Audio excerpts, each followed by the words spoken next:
Yes yes correct.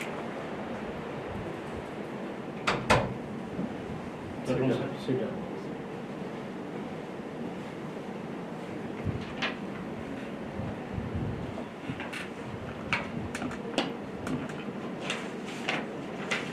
आपका graduation इतिहास से हुआ है, जी सर। इग्नू से हुआ है, जी और आपका ऑप्शनल सब्जेक्ट है ज्योग्राफी।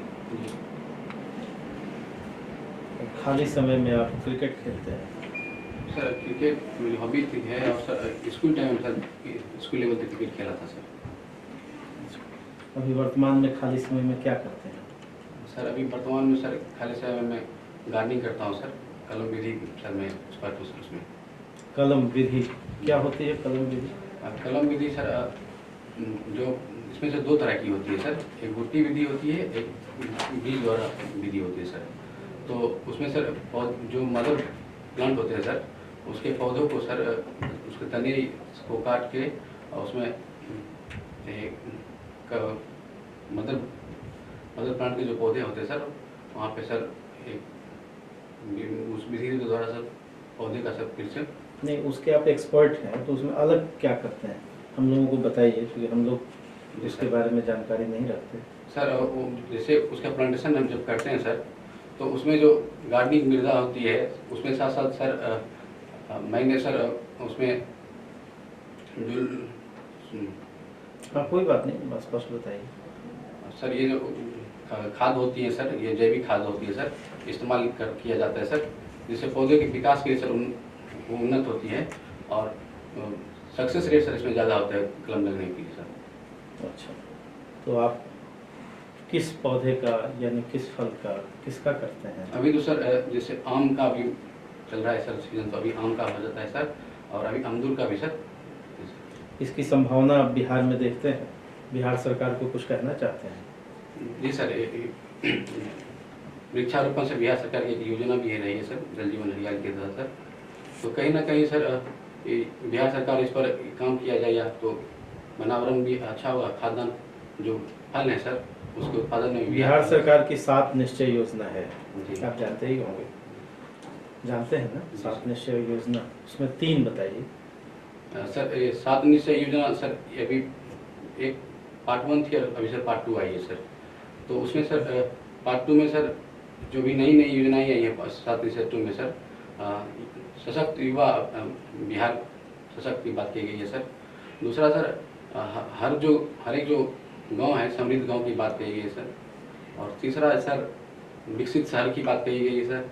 और चौथा में सर अतिरिक्त स्वास्थ्य सेवाएं जो हैं सर उस पर भी खर्च करने की बात कही। कोई बात नहीं, आप जो है एक सजग नागरिक के रूप में बताइए कि कौन सी योजना सबसे ज़्यादा सफल रही इस 7 निश्चय में, जो आपको महसूस होता है व्यवहारिक धरातल पर? जी, तो सर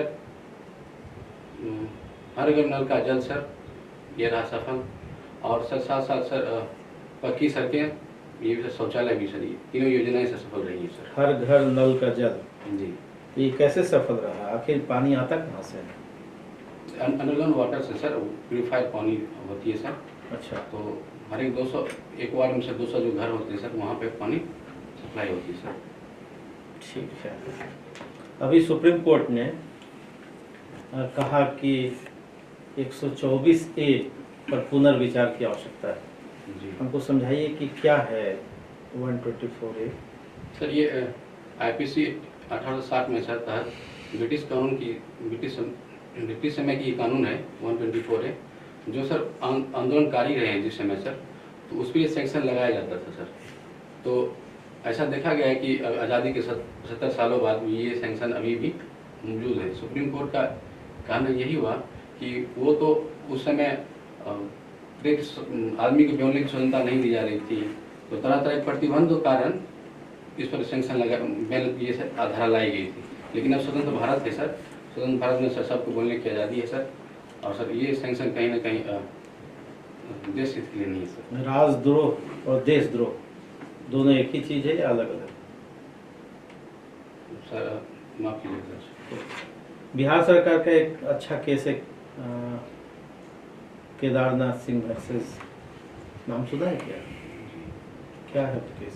सर इसी से संबंधित है। रिकॉल नहीं। सर रिकॉल नहीं कर पा रहे, ठीक है। आप अपने कमरे में कोई एक पॉलिटिशियन का फोटो लगाना है, किसका लगाएंगे आप? आप चाहते हैं कि अपने कमरे में एक जन नेता का फोटो लगाएं, किसका लगाना चाहते हैं? सर आप अगर 2-3 लगाना चाहते हैं तो भी बताइए, नाम बता सकते हैं। सर पंडित जवाहरलाल नेहरू, नेहरू जी मनमोहन का। सिंह, नरेंद्र मोदी सर। अच्छा, इनका फोटो, 3 फोटो। जी अच्छा, ये 3 फोटो क्या बताएगा? अंतर्विरोधों का समन्वय?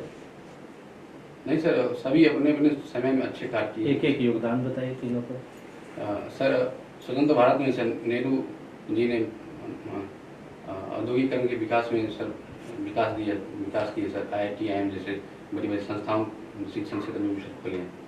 ठीक है। और मनमोहन सिंह जी ने उदारवादी की नीति अपना कर ग्लोबलाइजेशन खुले मार्केट नीति अपनाई, जिसके कारण भारत ग्रोथ किया है सर।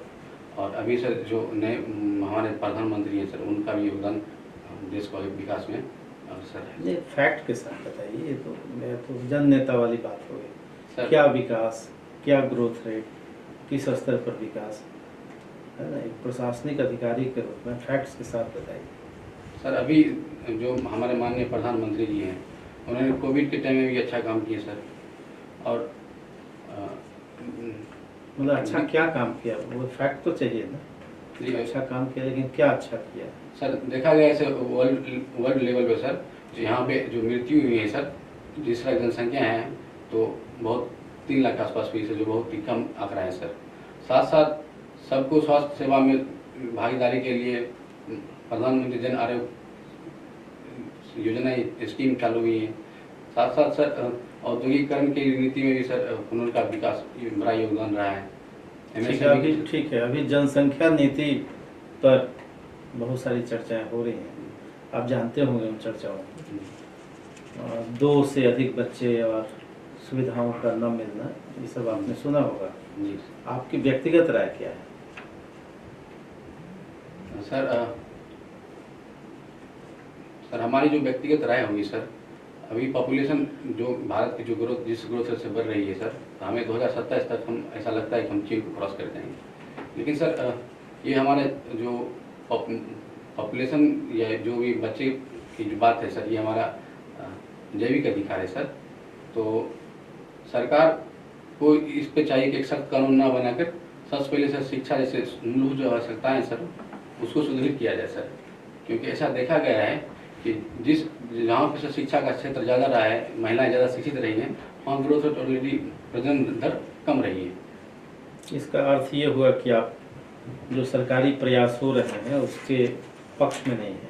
सर मैं पक्ष में भी हूँ सर, लेकिन साथ साथ सर जो मूलभूत जो है सब आवश्यकताएं सर, जो इस दिशा में काम कर सकते हैं सर, शिक्षा और बेरोजगारी दूर करना, तो ये सब जो कानून बन जाएंगे या इस पर जो काम होगी, तो ऑलरेडी ये सब कानून लाने के बाद नियम ऐसा नहीं होगा सर। एक जो व्यक्ति है उसको हमको ह्यूमन रिसोर्स बनाना है, मानव संसाधन के रूप में, तो उसके लिए क्या क्या हमको उसमें डालना चाहिए, या उसमें हम क्या सहयोग करें व्यक्ति के साथ कि वो संसाधन बन जाए, यानी कौन कौन सा इनपुट दें उसमें? सबसे पहले तो सर एजुकेशन के साथ साथ और प्रशिक्षण स्किल डेवलपमेंट की बात करेंगे सर, विषय वस्तुओं में सर स्कूल में।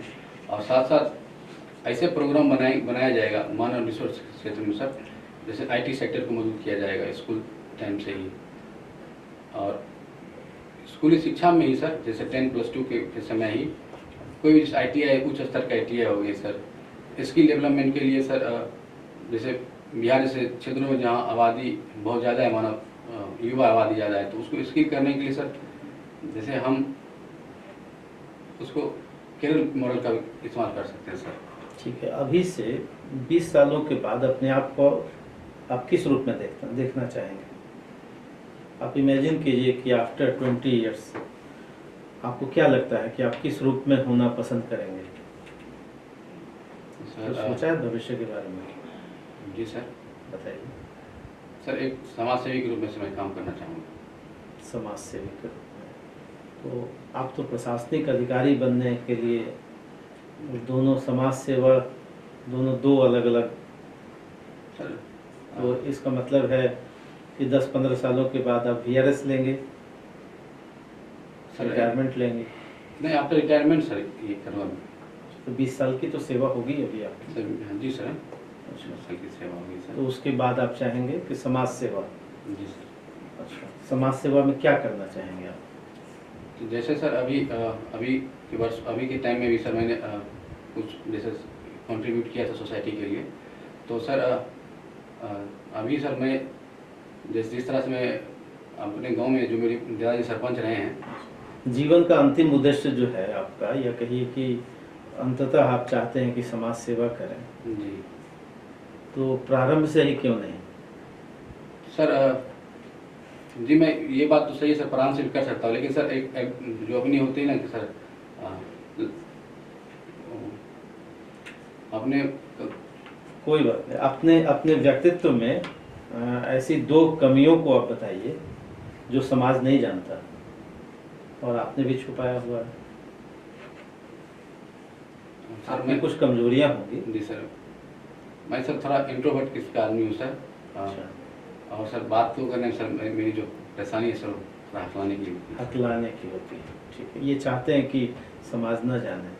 नहीं सर, अच्छा, मैं इस पर काम कर रहा हूँ, धीरे धीरे सर ठीक हो जाएगी सर। ठीक है। तो आपके जीवन की कुछ फिलॉसफी भी होगी, कुछ दर्शन भी होगा, वो क्या है? कुछ सर, सोचा इस बारे में? जी सर, मतलब यहाँ से तो सर जो भी जाए सर, यहाँ जो खालियाँ सभी को आते हैं सर, लेकिन समाज में ऐसा कोई काम किया जाए जो जाने के बाद ही सर वो मैं ये कोई याद रखे सर। आपने साइंस बैकग्राउंड से हैं आप, उसके बाद इतिहास आपने पढ़ा है।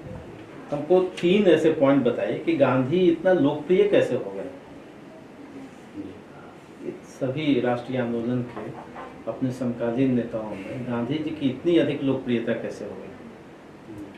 3-4 बिंदु बताइए, पॉइंट फॉर्म में बताइए। सबसे पहले सर उनका अहिंसात्मक आंदोलन रहा है सर, अहिंसा। उसके बाद सर सत्यनिष्ठा सर, सत्याग्रह सर। और सर उन्होंने वर्ग समन्वय की बात की सर, सभी को साथ लेकर चलने की। इतने भारी भरकम शब्द अशिक्षित जनता तक कैसे पहुंच गया? अहिंसा, सत्याग्रह, गांधी ने ये सब बातें भारत की जो जनता है, ग्रामीण जनता, वहां तक कैसे ट्रांसफर हो गई? सर जैसे गांधी जी ने 1917 में चंपारण आंदोलन किए थे सर, तो यहाँ पे सर उन्होंने सत्य का प्रयोग किया था सर।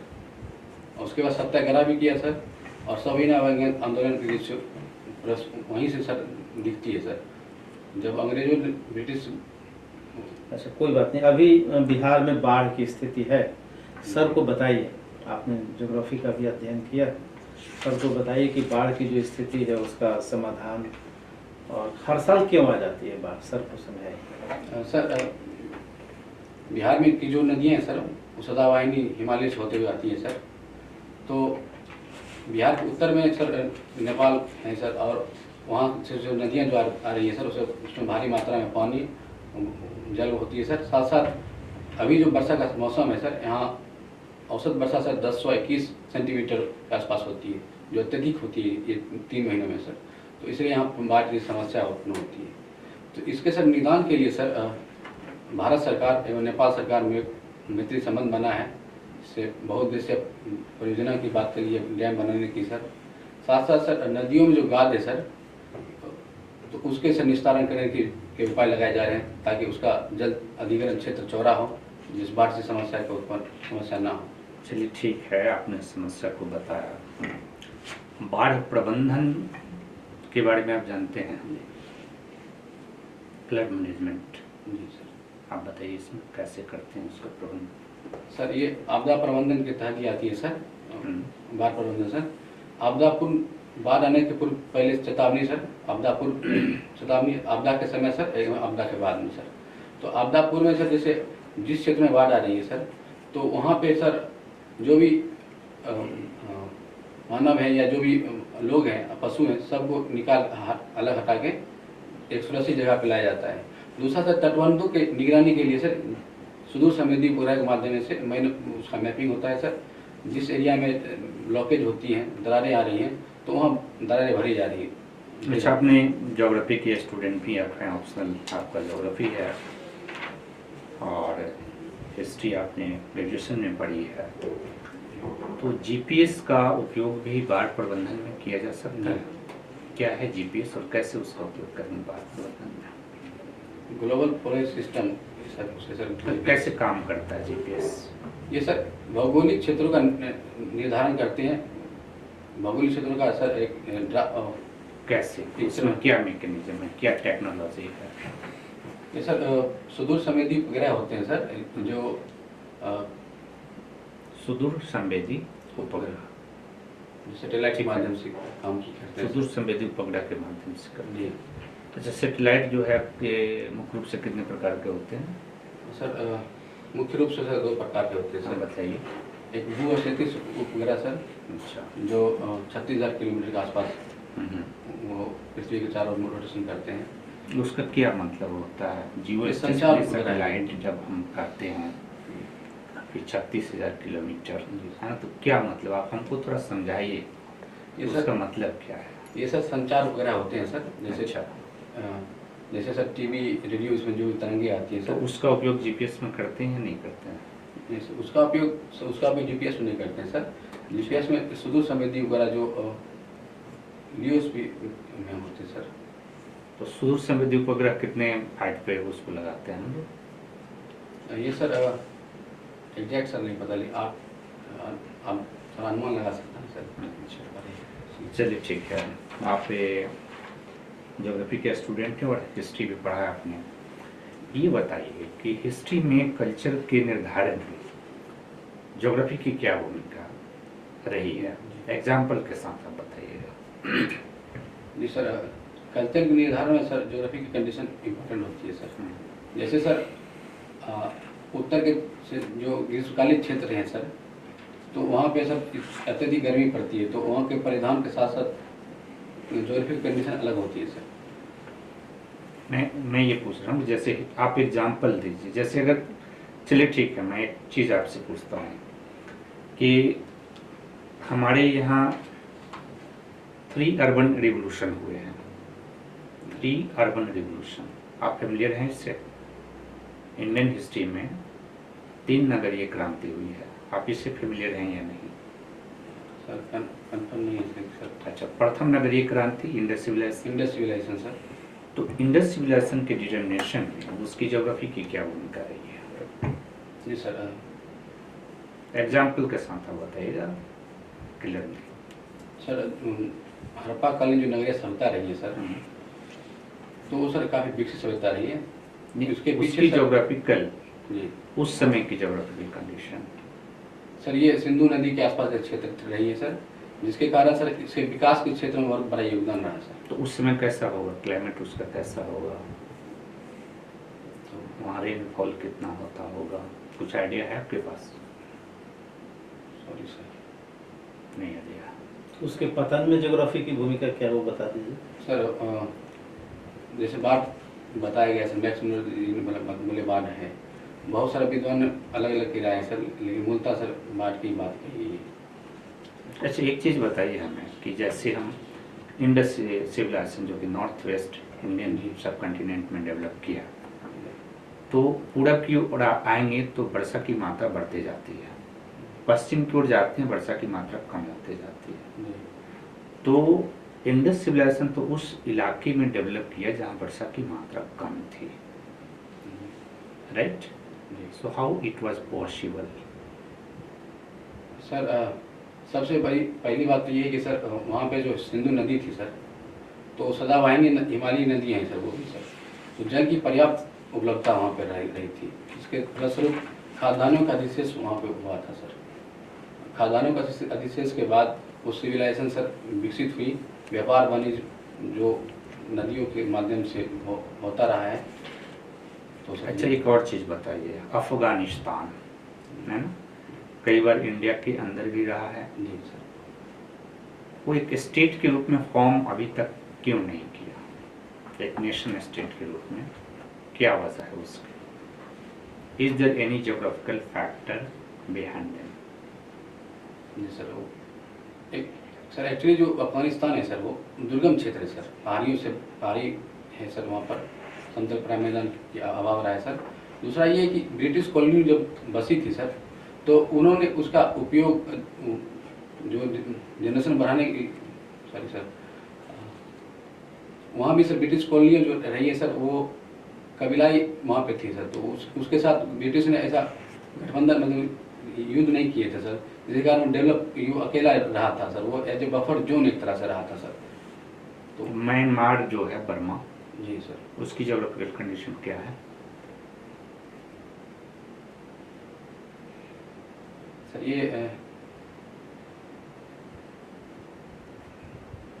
दक्षिण पूर्व एशिया के सर एक देश है। जोग्राफिकल कंडीशन मीन्स उसकी जियोमॉर्फोलॉजी कैसा है? सर यहाँ सो सर वर्षा की जो होती है सर 200 से 250 सेंटीमीटर। चलिए, आज का पेपर आपने पढ़ा है? जी सर। आज का पेपर पढ़ा है, उसमें मेन न्यूज़ क्या है आज का पेपर में? सर अफगानिस्तान के साथ भारत और अफगानिस्तान संबंधों में पाकिस्तान चुनौतियाँ उत्पन्न कर रही है सर। भारत अफगानिस्तान संबंधों में पाकिस्तान के द्वारा चुनौतियाँ उत्पन्न की गई चुनौतियाँ। जी सर। तो क्या चल रहा है अफगानिस्तान में अभी करेंटली?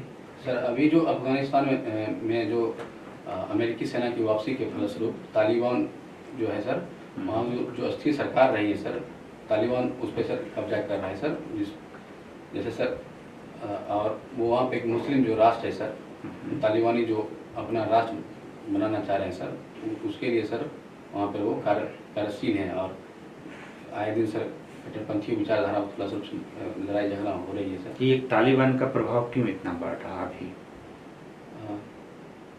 तालिबान का सर प्रभाव और अमेरिकी सेना के वापस जाने के बाद सर वो फिर से सर अपना पैर मजबूत कर रही है सर। साथ साथ तो अभी अमेरिका ऐसा क्यों डिसीजन ले रहा? सर अमेरिका वो सेना वापस, एक बार सेना अमेरिका ही लाया, ठीक है, फिर सेना वापस ले जा रही है अमेरिका, तो अमेरिका को भी इस बात का एहसास तो होगा कि अगर हम अफगानिस्तान से वापस आ रहे हैं तो फिर वहाँ तालिबान एक तरह से उसको कंट्रोल कर लेगा और उसका जो विश्व में जो आतंकवादी गतिविधियाँ हैं उस पर बड़ा बैड इम्पैक्ट पड़ेगा, है ना, उसका प्रभाव बढ़ जाएगा, आतंकवाद और बढ़ेगा। तो एक विश्व का सबसे स्ट्रॉन्ग राष्ट्र इस तरह का डिसीजन क्यों ले रहा? सर जैसे सर अमेरिका सेना का वापसी के पीछे ये तर्क दिया गया है सर, क्योंकि वहाँ सर एक पब्लिक दबाव था सर अमेरिका पे सर, क्योंकि सर उनके लगभग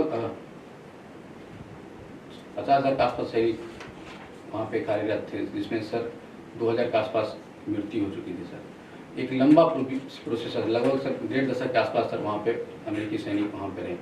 दूसरा ये है कि सर उसका वित्तीय भार बढ़ गया था सर। ठीक है।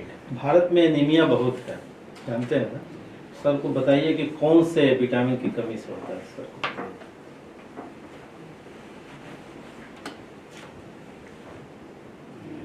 Sorry sir.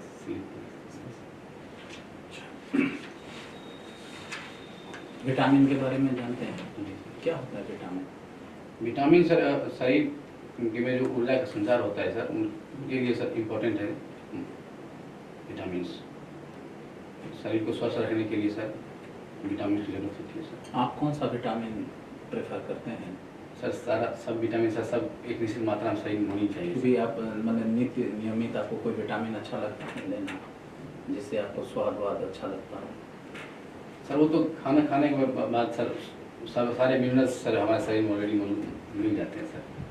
ऐसा पर्टिकुलर पे सर नींबू में कौन सा विटामिन सी होते हैं सर। Vitamin C. अच्छा ठीक।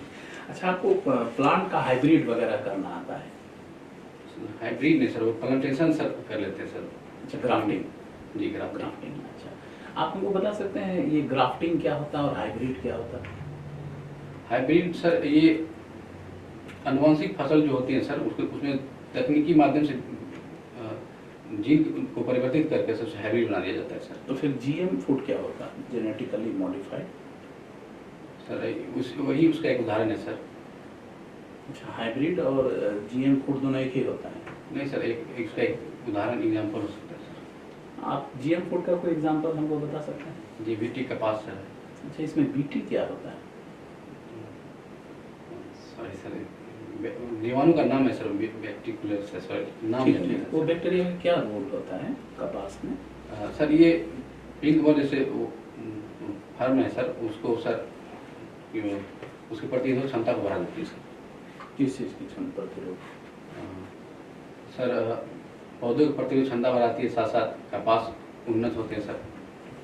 और पिंक बॉल जैसे कीटाणु जो सर फंगस है, जो भी है सर, कीड़ा सर, उसके बचाव के लिए सर बनाए तो गए। इतना विवाद में क्यों रहा है ये बीटी कॉटन? जी सर। बहुत ज़्यादा विवाद में रहा। जी सर। साथ में एक बीटी बैगन भी आया। मिट्टी बैगन। क्या है ये, इसमें क्यों विवाद हुआ? सर इसमें विवाद का ये कारण ये था कि मानव स्वास्थ्य के लिए सर ये अच्छा नहीं था सर। इसके सॉरी बीटी का बैगन की बात। और सर इसके जो कन्फर्म नहीं है। अच्छा, तो ये सब बायोटेक्नोलॉजी के अंतर्गत होता है। अच्छा, आप ये बताइए कि आप बिहार प्रशासनिक सेवा में जा रहे हैं, तो ये जैव प्रौद्योगिकी का इस्तेमाल करके बिहार में आप क्या चेंजिंग ला सकते हैं? क्या कोई उपयोगिता है जैव प्रौद्योगिकी का बिहार जैसे क्षेत्र है? हाँ। बिहार में सर उपजाऊ मृदा की बात की जाए तो विश्व की सबसे नंबर 1 मृदा यहाँ पे है सर। तो यहाँ पर सर संसाधनों का अभाव, जैसे तकनीकी विकास नहीं होने के कारण सर कृषि का पैदावार उस लेवल तक नहीं हो पाया था, हुआ है सर। साथ साथ सर जैसे तकनीकी जैव प्रौद्योगिकी के माध्यम से हम उन्नत बीजों का इस्तेमाल करके पैदावार बढ़ा सकते हैं। जैसे गेहूं की पैदावार बढ़ा सकते हैं सर। साथ साथ दाल जैसे जो क्षेत्र हैं सर, जो अभी तक एमपी में मिल रहे थे, तो बिहार में एक टाल क्षेत्र है सर, वहाँ दाल की खेती हो सकती है सर।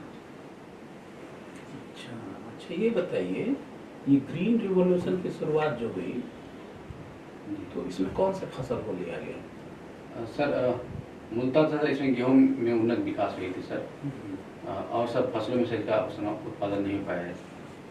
और जो नहीं कुछ लिया गया, जैसे गेहूं मकई में हुआ था सर, और सब फसलों में इसका सर परिणात्मक जो होना चाहिए, जो परिणाम मिलना था, वो सब नहीं मिल पाया था। तो भारत में ग्रीन विकास, ग्रीन रिवॉल्यूशन का श्रेय किसको देंगे आप? MS स्वामीनाथन। अच्छा, क्या कहाँ पर थे वो पोस्टेड, क्या वर्क है उनका, कुछ उसके बारे में जानते हैं? जी सर। चलिए, आपके बिहार का जिस क्षेत्र से हैं, तो वहाँ वेटलैंड मैनेजमेंट क्या है? जी सर, वेटलैंड सर एक ऐसा क्षेत्र होता है सर जहाँ पे सर जल और स्थल का वो संलग्न क्षेत्र होता है सर। बिहार में भी सर वेटलैंड है सर, जैसे कांवर झील वेटलैंड के, बेगूसराय की कांवर झील की वेटलैंड की मान्यता मिली है सर। तो यहाँ पर सर इसके माध्यम से सर बायोडाइवर्सिटी को सर बचाया जा सकता है सर। इसके काफ़ी फायदे भी हैं। अच्छा, ये हॉट स्पॉट क्या होता है? हॉट स्पॉट एक ऐसा क्षेत्र होता है सर जहाँ पर जैव विविधताएं अधिक होती है सर, हॉट स्पॉट में। तो बिहार में कोई हॉट स्पॉट आपको दिख रहा है या नहीं है? जी सर,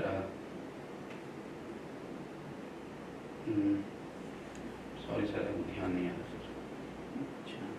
अच्छा, ये बताइए कि जैसे आप ज्योग्राफी पढ़े हैं, तो आपके लिए मिट्टी बहुत अनिवार्य चीज़ है।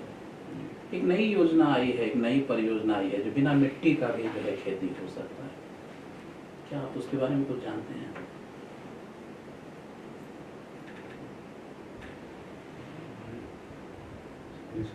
इजराइल इसमें बहुत आगे है, हाइड्रोपोनिक्स।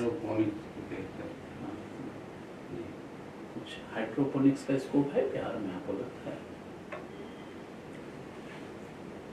सर दक्षिणी बिहार में सर इसका स्कोप हो सकता है सर। वहाँ की मिट्टियाँ जो अत्यधिक उपजाऊ नहीं है सर, तो हाइड्रोपोनिक से जल प्रबंधन का भी व्यवस्था कर सकते हैं। ठीक है, आपको अपने ज़िले पर क्यों गर्व होना चाहिए? जिस जिले से हैं तो अपने ज़िले का नाम बताइए सर। और ये बेगूसराय से।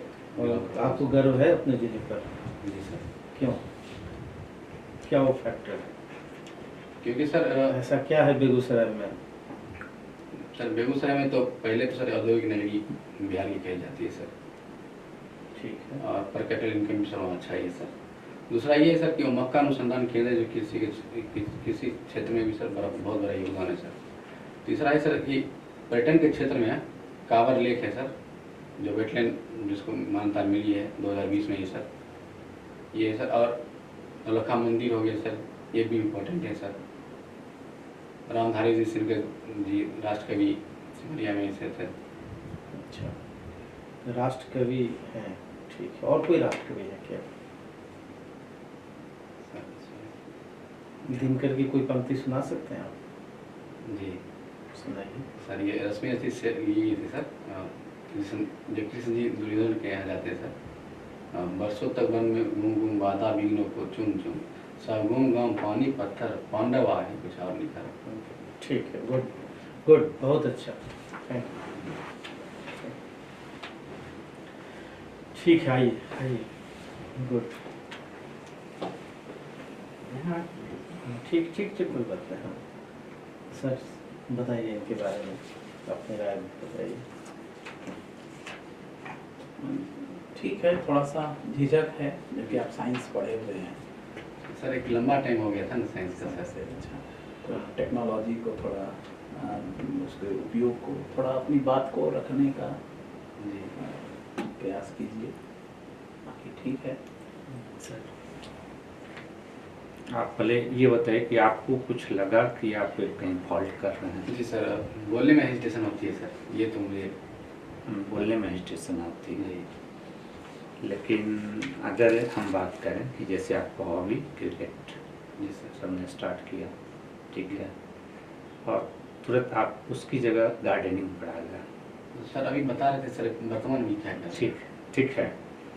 तो ये सोच के बोलना, देखिए है क्या चीज़ कि अगर कोई पूछ रहा कि वर्तमान में क्या कर रहे हैं, जी तो उसके बारे में हमें जानकारी होनी चाहिए, है ना। जैसे सर ने जब गार्डनिंग पूछना शुरू किया, तो फिर आप कलम विधि ठीक है, लेकिन बहुत एक्सप्लेन करने में आप जी वहाँ हेजिटेट करने लगे, जी ठीक है। वो प्लांट प्रोडक्शन का एक सिस्टम है जहाँ उसके स्टेम को लेकर के आप नया प्लांट बनाते हैं, जी सर। ठीक है। सभी प्लांट में वो नहीं पॉसिबल होता, कुछ में होता है।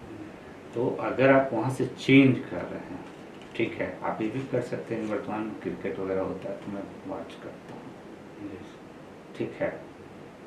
तो चूँकि मूल जो था ना, वहाँ से आपने डाइवर्ट कर दिया। जैसे हॉबी जब आप प्रेजेंट करें कि ये मेरा हॉबी है, ठीक है। कोविड में हो सकता है पॉसिबल हो कि क्रिकेट नहीं खेलने का अवसर है, तो कई जगह क्रिकेट हो भी रहा है बिना दर्शक का, तो फिर उस पर आएंगे तो फिर सर क्रिकेट से क्वेश्चन पूछेंगे। तो एक तो वहाँ जो फंस रहे थे वो नहीं फंसते, और बताना ही है कि वर्तमान में आप क्या कर रहे हैं, तो स्टडी कर रहे हैं, तैयारी कर रहे हैं, या गार्डनिंग ही बताना है तो उस पर आप थोड़ा सा वर्क कर लीजिए, ठीक है। मतलब वहाँ पर मैंने देखा तो कि आप आप वहाँ पर जगह दे रहे हैं क्वेश्चन हाँ। लेकर आने का। हाँ, तो या तो आप वर्क करके उसको बताइए कि ये चीज़ें है। दूसरा एक जगह और फिर फंसना शुरू कर दे, जब सर ने पूछा कि कौन प्रधानमंत्री या कौन नेता का तस्वीर लगाना चाहेंगे, जी इसमें थोड़ा सा अलर्ट ये रहना है कि प्रेजेंट में किसी को कहिएगा तो डिबेटेबल रहता है। जो प्रेजेंट में जो हमारा लीडर है, वहाँ अवसर था ठीक है। गांधी जी का बोलते, ठीक है, तो उसमें नहीं उसमें क्या होता है ना कि जो बोर्ड होगा उसके अपने व्यूज होंगे, आपके अपने व्यूज होंगे, ठीक है। तो एक तो आप बता दिए, ठीक है ना, कि नेहरू जी, मनमोहन सिंह में श्री नहीं लगा आपने, जी ठीक है। नरेंद्र मोदी जी के बारे में भी श्री आपने नहीं लगाया, ठीक है। अब उसमें क्या है कि जैसे पूछा गया कि आप उपलब्धियों से बताइए, तो मोदी जी पर आते आते आप लड़खड़ा गए, जी ठीक है। क्योंकि आपको पॉलिटिकल बात नहीं करती है, पॉलिटिशियन जैसी बात नहीं करनी है। एज ए एडमिनिस्ट्रेटर आपको मतलब डेटा के साथ बात करनी है। जैसे आप करें विकास, तो कोई भी बोर्ड मेंबर बोल देगा कि भाई इस गवर्नमेंट के अंतर्गत जो ग्रोथ रेट है बहुत कम है, आप कैसे विकास को डिफाइन करेंगे, ठीक है। तो फिर फंस जाइएगा। तो एक तो क्या करना है कि अगर आप कहते हैं कि ये हाँ उन्होंने ऐसा है, तो कई एरियाज हैं जहाँ पर ये सरकार अच्छा काम की है, जैसे इंफ्रास्ट्रक्चर, ठीक है। जैसे इंफ्रास्ट्रक्चर में आप देखिएगा कि 7 सालों में जो वर्क हुई है वो विजिबल है। जैसे आप बिहार अगर 7 साल बाद जाइए, ठीक है, तो आपको नजर आएगा कि सड़क से गुजरिएगा तो आपको नजर आएगा कि विकास हुआ है। भले शहर में चले जाइएगा, गांव में चले जाइएगा, तो फिर आपको लगेगा कि नहीं ऐसा नहीं है ना। तो एक तो तीसरा जो बहुत इजी क्वेश्चन मैंने पूछा था कि ज्योग्राफी और हिस्ट्री है ना, कैसे ज्योग्राफी उसको डिटरमाइन करता है, तो आप एक्सप्लेन नहीं कर पा रहे हैं, ठीक है। और आपने इग्नू से किया है हिस्ट्री ना, देखो इग्नू से जब आपने किया है तो इग्नू का बुकलेट जो फर्स्ट जो बुकलेट होता है एंशिएंट इंडिया वाला, उसको उसमें देखिए कि ज्योग्राफी की एक भूमिका पर एक चैप्टर है, ठीक है, और उसमें बड़ा मतलब इंटीग्रेशन करके उसमें दिया हुआ है कि कैसी ज्योग्राफी बहुत डिटरमिनेंट फैक्टर है कल्चर के फॉर्मेशन में। तो उन सब चीज़ों को आप देख लीजिए, ओवरऑल आपका अच्छा है। और लास्ट में तो आपने कविता सुना के दिल जीत लिया, तो मान लिया कि इंटरव्यू ऐसे चलता रहता है, कब मोड़ ले ले बढ़िया, ठीक है। तो आप अपना जो और बेहतर थोड़ा सा चेहरे पर तनाव मत लाइए, तनाव नहीं लेना है। सॉरी बोल दीजिए जहाँ मतलब लगे कि एक डायरी बना लीजिए, और डायरी में जो जो क्वेश्चन, ये तो आपको रिकॉर्डिंग मिल जाएगी, है ना। तो आप अपने मन में भी जो जो सवाल आते हैं उसको डायरी में नोट किया, और उसका एक बेहतर उत्तर लिखने, जब लिख लेंगे ना तो याद हो जाएगा, है ना। मन में बहुत सारे सवाल, अभी तो है समय 5 अगस्त को आपका है, तो रोज मन में सवाल आएंगे, तो डायरी में उसको नोट कीजिए, और जो आप सोचेंगे फ्रीक्वेंसी मैच कर जाती है वहाँ। आप देखेंगे आश्चर्यजनक कि जो हमने सोचा वही पूछा गया। तो आपने आपके मन में जो जो सवाल है उसको नोट करना है, उसका आंसर, और आंसर जब न पता हो तो हम लोगों से पूछिएगा। मान लीजिए कोई ऐसा प्रश्न हो जिसमें कंट्राडिक्टरी कुछ बातें हो रही तो आप पूछिएगा। और बाकी ओवरऑल ठीक है आपका, आई कांटेक्ट तो सबके होना ही चाहिए, और अंतर्मुखी होना ठीक है, लेकिन वहाँ तो आप भूलेंगे ही, है ना, कुछ तो बोलना ही पड़ेगा ना। तो ठीक है, और थोड़ी तैयारी करेंगे और बढ़िया रिजल्ट होगा, गुड रिजल्ट होगा, और आपका फोटो लगेगा, है ना।